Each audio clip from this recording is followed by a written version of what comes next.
Student last time हमने kinetic energy के बारे में पढ़ा था। अब हम उसके कुछ न्यूमेरिकल सोल्व करेंगे और कंसेप्चुअल क्वेश्चन सोल्व करेंगे। हमारे पास ये फॉर्मूला आया था काइनेटिक एनर्जी का, हाफ एम वी स्क्वायर। सबसे पहले देखिए काइनेटिक एनर्जी किस किस फैक्टर पर डिपेंड करती है। फैक्टर में बात करें तो काइनेटिक एनर्जी डायरेक्टली प्रोपोर्शनल होगी एम की, क्योंकि फिजिक्स का रूल था अगर इक्वल हटाएंगे तो कांस्टेंट लगेगा, यहां कांस्टेंट हाफ, तो इसको हटाकर हम डायरेक्टली प्रोपोर्शनल कर सकते हैं। Kinetic energy directly proportional to m और डायरेक्टली प्रोपोर्शनल ही है वी स्क्वायर। अब इससे क्वेश्चन आता है, क्वेश्चन पूछा जाता है what happens to kinetic energy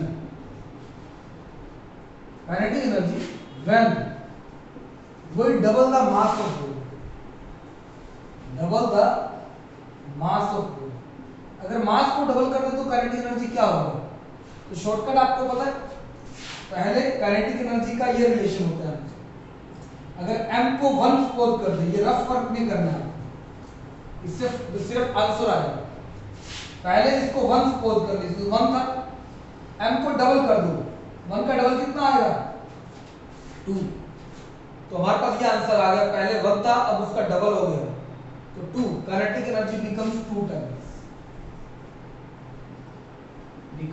times या बिकम्स डबल कैसे?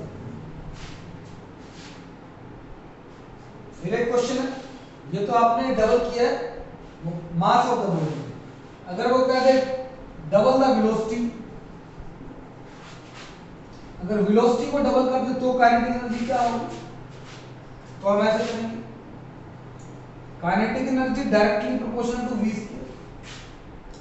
अगर v को 1 कर दे, सपोज करो 1 तो 1 स्क्वायर, अगर डबल करेंगे तो 2 स्क्वायर हो जाएगा। v की वैल्यू पहले 1 करो, सपोज कर ली, डबल करने का मतलब 1 का डबल कितना पुट कर दिया? 2। तो यहां से कितना आएगा? 1, यहां कितना आएगा? 4। तो कोएफिशिएंट अगर 4 आया तो kinetic energy becomes 4 times, kinetic energy becomes 4 times. ये आपके पास आंसर आ जाए। अगर वो कह दे थर्ड पार्ट में both double mass and velocity, अगर दोनों को डबल कर दे तो क्या होगा?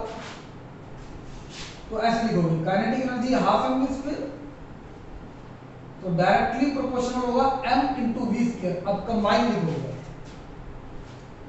दोनों को डबल कर दो, पहले 1 1 सपोज करो, 1 इंटू 1 स्क्वायर, तो 1 अगर दोनों को डबल करेंगे, 1 का 2 कर दो, इसका भी 2 स्क्वायर, तो क्या होगा? 2 इंटू 4, कितना कोएफिशिएंट आया? 8। तो आंसर होगा kinetic energy becomes 8 times.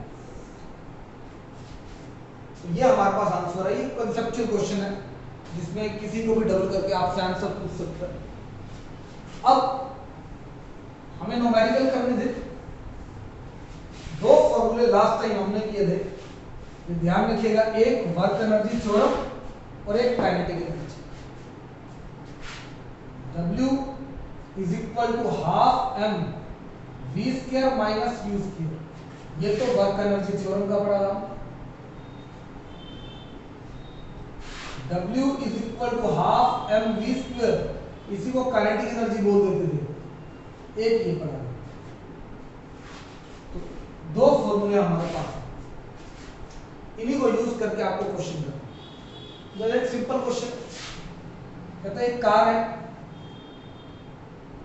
10 kg, initial velocity थी 5, रेस थी यानी फोर्स लगाई, तो कार की फाइनल वेलोसिटी होगी 10। स्पीड इंक्रीज की तो 5 से कितनी होगी? 10। कहता है calculate the work done, work done calculate करना है इस क्वेश्चन। कार 10 kg की है, देखो ये दिया हुआ u शुरू में थी, ये दिया हुआ v, m दिया हुआ, तो वर्क डन कैलकुलेट करने का तरीका ये भी होता है, half m v square minus u square. अब आप सोचोगे ये क्यों नहीं आया? जब आपको दो वेलोसिटी गिवन हो तो दो वेलोसिटी वाला फॉर्मूला लगेगा, यानी वर्क एनर्जी थ्योरम मिलेगा। तो हम कर सकते हैं half m ten v square ten square minus u square 5 square. Solve कर दो, 5 10 का स्क्वायर 100, 5 स्क्वायर 25, तो कितना आया 75। सॉल्व कर सकते हैं, 5 5 द 25 5 2 5 7 द 35 प्लस 2 37, ये जूल आ जाएगा क्योंकि इसका ऐसा यूनिट जूल होता है एनर्जी का, काइनेटिक एनर्जी हो वर्क डन हो सभी का जूल होता है। तो ये आंसर आ जाएगा हमारे पास। ये तो वर्क एनर्जी थ्योरम का हो गया। इसी में अगर आपको ऐसे दे दे body start from rest, question था सेम क्वेश्चन देखो, a car of mass 10 kg या 100 kg, 100 kg acquire velocity 36 km per hour when start from rest।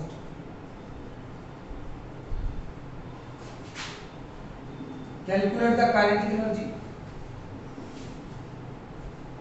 अब यहां क्या दिया, m दिया हुआ 100 kg, एक्वायर करती है रेस्ट से स्टार्ट हो गई। कई बार ये रेस्ट से स्टार्ट हो गई नहीं भी लिखता तो ये अंडरस्टूड है, एक्वायर हो रही है तो रेस्ट से स्टार्ट हुई होगी, अगर इनिशियल गिवन नहीं है तो। अगर रेस्ट लिखा हुआ तो यूज एक्वायर वेलोसिटी अब इतनी है, बाद में जो वेलोसिटी होगी वो फाइनल होगी, यानी ये v है 36 किलोमीटर पर आवर। इसके पहले मीटर पर सेकंड में चेंज करने के लिए 5/18 से मल्टीप्लाई, तो कितना आया 10 metre per second. Kinetic energy half m v square, formula सीधा लगा सकते हैं, हाफ m 100 v 10 स्क्वायर कर, तो हाफ इंटू 100 इंटू 100 50, कितना आया 5000 जूल।